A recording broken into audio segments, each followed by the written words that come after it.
Half an acre is too small for real self-sufficiency. That is what every farming expert online keeps saying. They have been wrong about it for over 200 years, and the Amish have been proving it quietly the entire time.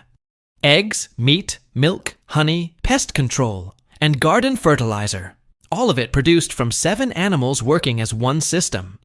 Most modern homesteaders have never thought about combining these specific 7 species together on one piece of land. And here is the part nobody actually talks about when they cover small acreage farming.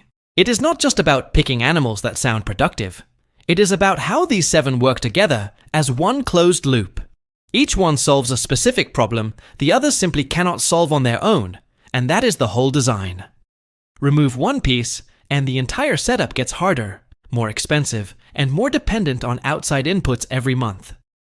Keep all 7 working together, and the property practically manages itself through every season without draining a paycheck. Here is the reality.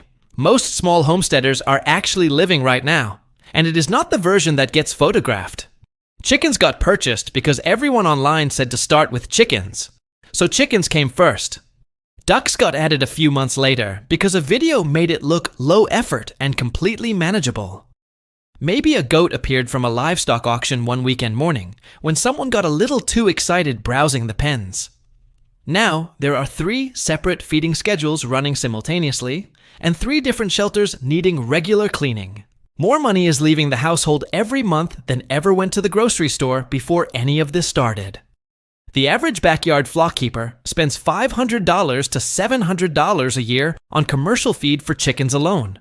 Stack ducks, a goat, and some rabbits on top of that, and the annual feed bill climbs past $1,200 before counting anything else. Vet visits, bedding, fencing repairs, and replacement animals are all on top of that base number. And what comes back from all that spending?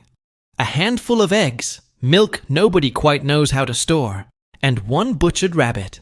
A 50-pound bag of layer pellets that cost $14 3 years ago now runs $19 to $22, depending on location. Scratch grain has followed the exact same pricing path upward, with no sign of reversing anytime soon. The real problem is not the animals, and it is not the effort being put in. It is a system design failure. Nobody ever explained how to choose animals that work together, rather than competing for the same resources. Working harder and spending more to produce less than an Amish family running the same half-acre. That is a solvable problem. The Amish did not figure any of this out from trending content. They figured it out from the kind of necessity that clears thinking fast. For over 2 centuries, Amish communities have operated small, diversified farms without electricity or powered machinery. No feed company sales reps, no catalog supplements, no outside inputs telling them what their animals supposedly need to survive. When family survival depends entirely on what a piece of land produces, decisions stop being emotional and become purely practical. What these communities understood, and modern homesteaders have largely forgotten, is that animals are not individual projects. They are functional components inside a living system, and each one earns its place by performing a job the others cannot. Protein production, dairy supply, pest elimination, soil fertility, pollination, and income generation are the 6 jobs. The right 7 animals cover all of those jobs simultaneously, and they do it from half an acre of well-organized ground. Stack these specific animals together, and they begin reducing each other's costs without requiring any extra management effort. Chicken manure feeds the garden. Garden scraps feed the rabbits. Rabbit droppings return to soil as premium fertilizer. Goats clear brush and overgrowth that would otherwise cost time and fuel to manage with equipment. Ducks patrol the garden rows and eliminate the insect and slug populations that would destroy the vegetables overnight. Bees visit every flowering plant within range and push crop yields upward 30 to 50% without being asked to do anything. This is how small farms operated for centuries before industrial agriculture convinced everyone to specialize and buy every input. The knowledge did not disappear because it stopped working. It disappeared because it stopped being profitable for the sellers. The Amish never accepted that arrangement, and their half-acre production numbers have always reflected the difference. Animal number 1 is laying hens. the foundation every Amish homestead builds around first and the last thing they ever remove. 6 heritage hens on a well-managed free-range system produce roughly 1,800 to 2,000 eggs per year for a family of 4. That covers daily breakfast completely, with consistent surplus left for trading, selling, or building goodwill with neighbors. But the Amish do not raise chickens the way most backyard keepers do. Their birds roam freely during all daylight hours. Free-ranging hens scratch through pasture grass, hunt insects continuously, and devour kitchen scraps the moment they appear. This single management choice cuts purchased feed requirements by 25 to 30% without any extra effort or investment required. The chickens pay for their own upkeep through pest control while simultaneously producing the eggs the household depends on. Heritage breed selection matters far more than most beginners realize when they are making those first purchasing decisions. Commercial laying hybrids lay intensively for 18 months. Then production crashes and the birds become expensive to maintain. Heritage breeds like Buff Orpingtons, Rhode Island Reds, and Barred Plymouth Rocks keep producing reliably into year 4. They handle hard winters without heated coops, forage more aggressively when given the chance, and live significantly longer. The Amish pick heritage breeds every single time. Reliability over decades beats peak production for 2 years every time. One heritage hen costs roughly $15 annually in supplemental purchased feed and returns $50 or more in eggs at market prices. Keep a good heritage rooster and select replacement hens from the best layers, and the flock maintains itself indefinitely. No chick purchases from outside sources ever again. That is the long-term payoff of getting breed selection right at the start. Animal number 2 is rabbits. And the case for them on limited land starts with one feed conversion number most people never hear. For every 10 pounds of feed a rabbit receives, 6 pounds of edible meat come back, the best ratio of any common livestock. Cattle need 8 pounds of feed per pound of beef, and commercial hog breeds sit at 5 to 6 pounds per pound of pork. That efficiency difference translates directly into lower monthly costs and better margins every single month the operation runs. The space advantage makes rabbits practical, where no other meat animal would be remotely feasible.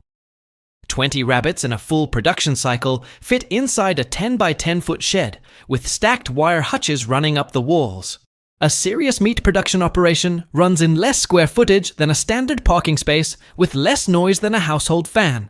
No acreage requirements, no noise complaints, no zoning conflict in most residential settings where larger livestock would cause problems. One breeding doe produces approximately 50 pounds of dressed meat per year, when managed with consistent breeding schedules. 3 well-managed does, and most Amish families stop purchasing meat from any outside source completely. That is the number. Rabbit meat carries higher protein than chicken with less fat and lower cholesterol, positioning it well with health-focused buyers. Direct-to-consumer rabbit meat sells for $8 to $12 per pound at farmers markets and through community-supported agriculture. The manure situation adds a secondary income stream most people overlook entirely when first evaluating rabbits. Rabbit droppings go directly onto vegetable beds without any composting. They will not burn root systems like larger animal manure. Experienced organic gardeners actively seek rabbit manure and pay $1 to $3 per pound for a consistent supply. The rabbits generate income from a waste product at the same time they are building the soil fertility that feeds everything else. Animal number 3 is Nigerian dwarf goats, the Amish answer to dairy production without dedicating serious acreage to it. Standing 2 feet tall and weighing 60 to 80 pounds, a Nigerian dwarf doe produces up to half a gallon of rich milk per day. That volume covers household dairy needs for coffee, cooking, soft cheese production, and soap making as a cottage side income. Goat milk soap sells consistently at Amish roadside stands and local markets for $8 a bar. From milk the animal provides automatically. The fat globules in goat milk are structurally smaller than in cow milk, which the digestive system processes significantly more easily. People who spent years struggling with conventional dairy frequently find those symptoms resolve after switching to fresh goat milk. Nigerian dwarf butterfat content runs 6 to 10% versus 3 to 4% in store-bought cow milk, richer in every use. 2 does on half an acre is the complete dairy setup. A 3-sided shelter with a dry floor handles winter without a full barn. These goats prefer eating brush, weeds, bark, and overgrowth, things already on the property causing problems worth solving. They manage vegetation that would otherwise cost fuel and time to clear, while producing milk daily as a byproduct of doing it. The Amish trick that eliminates most daily goat frustration is simple. Feed supplemental grain only during the milking process. Do this consistently for 2 weeks, and the goats run to the milking stand on their own and jump up before being asked. The twice-daily milking becomes cooperative, instead of a physical struggle before the household has had its morning coffee. Upfront cost runs $200 to $400 per doe. Steep until the math runs against a household spending $1,500 yearly on dairy products. 2 does pay for themselves completely before the first full year of ownership ends, with every year after that being pure return. One rule that produces immediate consequences when ignored. Never keep a single goat, because goats cannot function in isolation. A lone goat stops eating, drops milk production, and calls out loudly at all hours until the social situation gets corrected.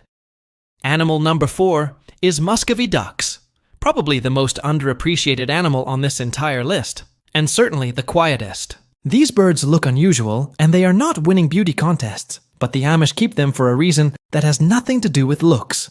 One Muscovy duck consumes approximately 100 mosquito larvae daily, and systematically eats slugs, ticks, beetles, and cabbage worms.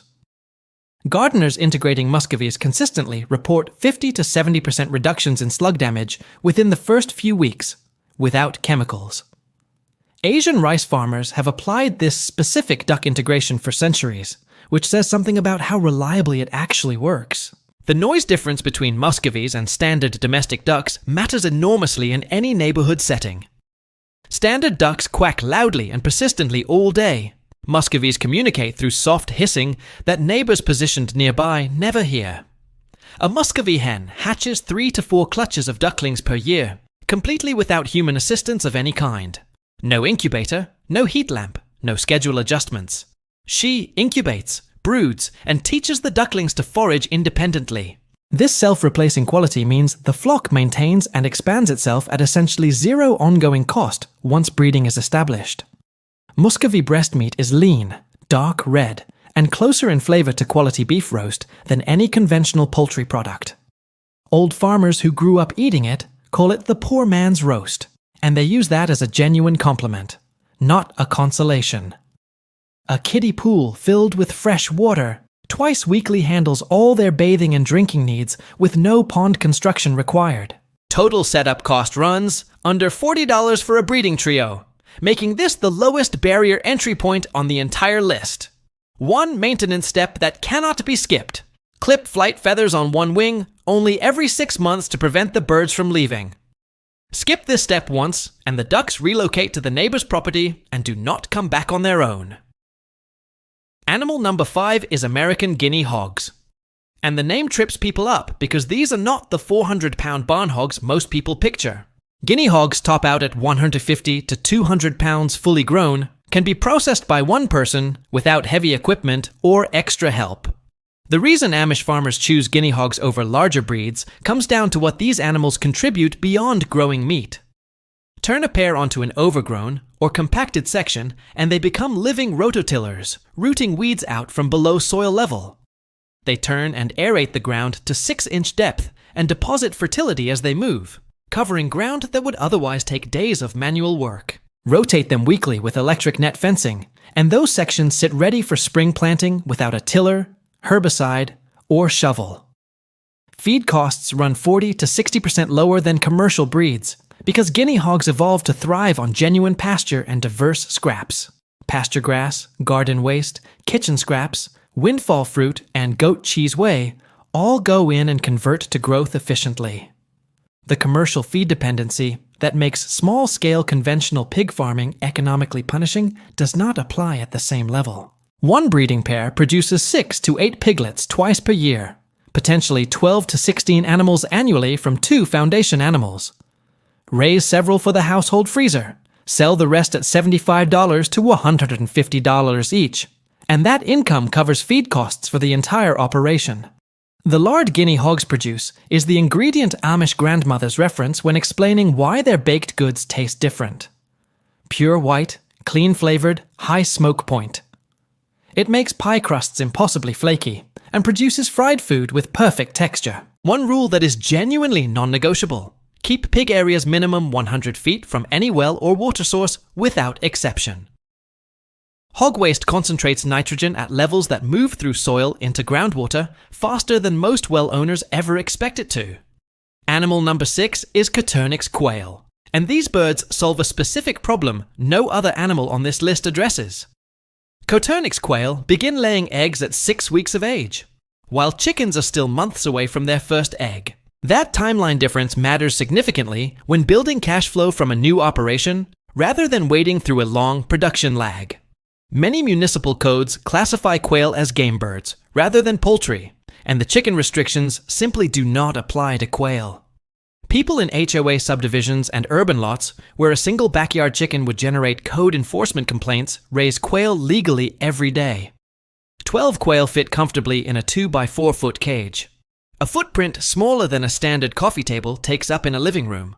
Stack 2 cages vertically, and 24 eggs arrive daily from equipment occupying less floor space than a piece of household furniture. 5 quail eggs equal 1 chicken egg in volume, but deliver 3 times more vitamin B12 and higher levels of several other micronutrients. Health-focused buyers understand that distinction and pay accordingly.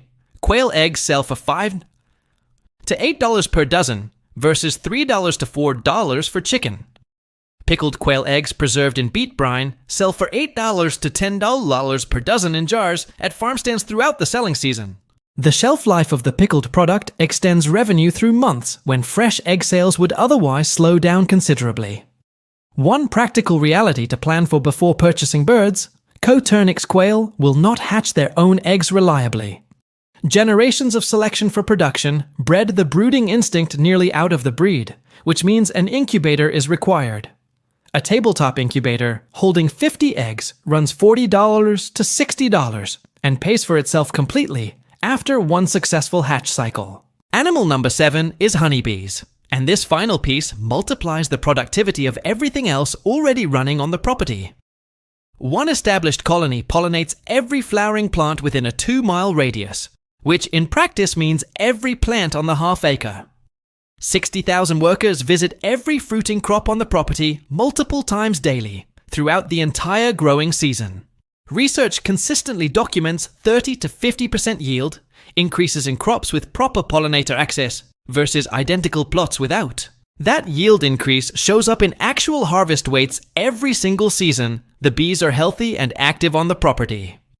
More food for the household, more surplus feeding the other animals, more total output from the same planted ground. No extra cost. A single established colony produces 30 to 60 pounds of surplus honey per year, after the bees retain what they need for winter.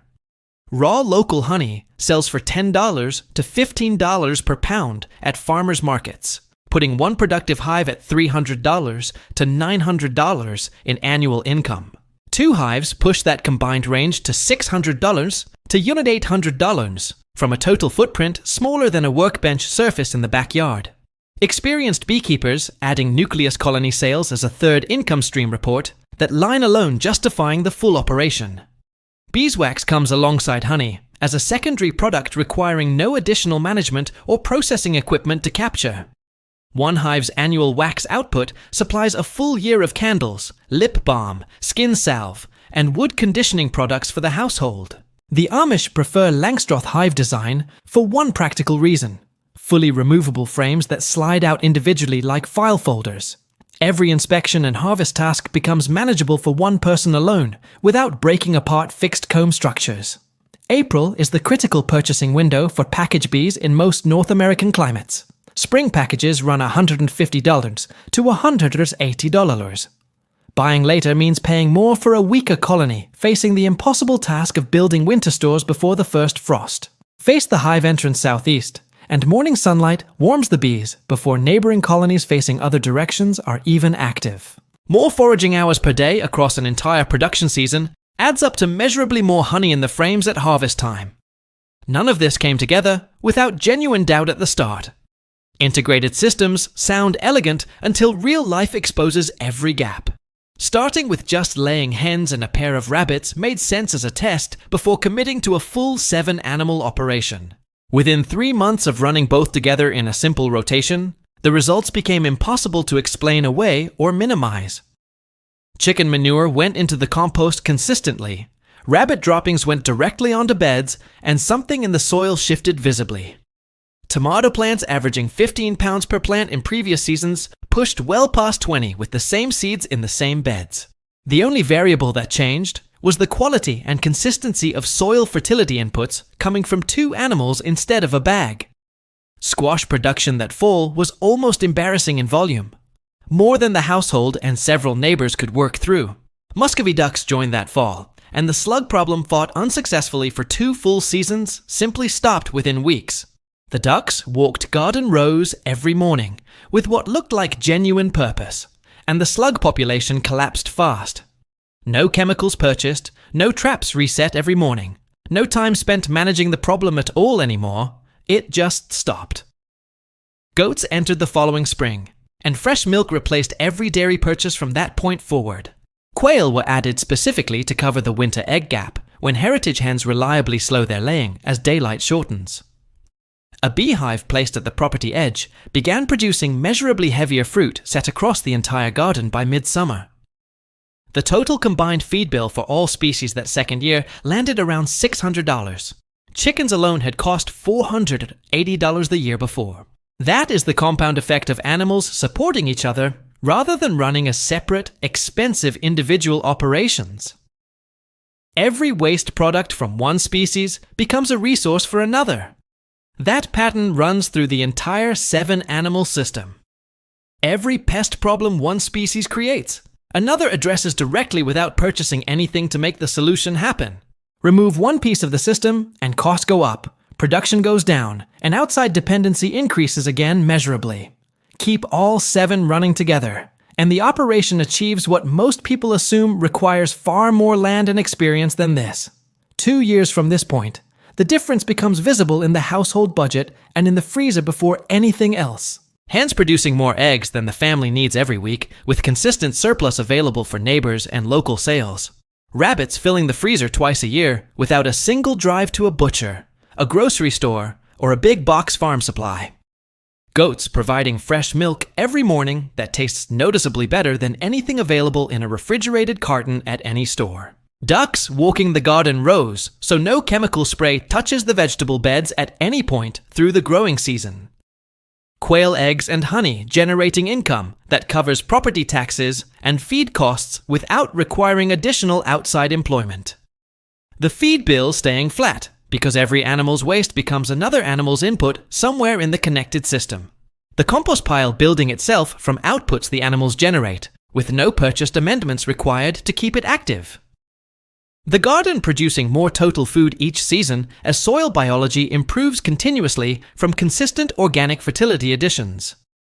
Grocery store price increases become something to observe rather than something that directly affects what the household eats. Supply chain disruptions show up on the news rather than showing up as empty shelves in the household pantry.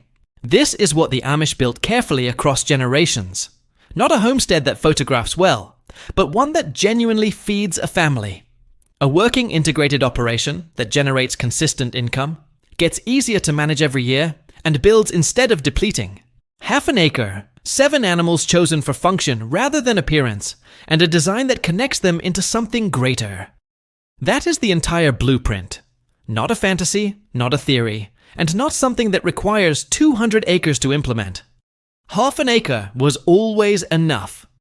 The Amish proved it 2 centuries ago, and the system works exactly the same way today.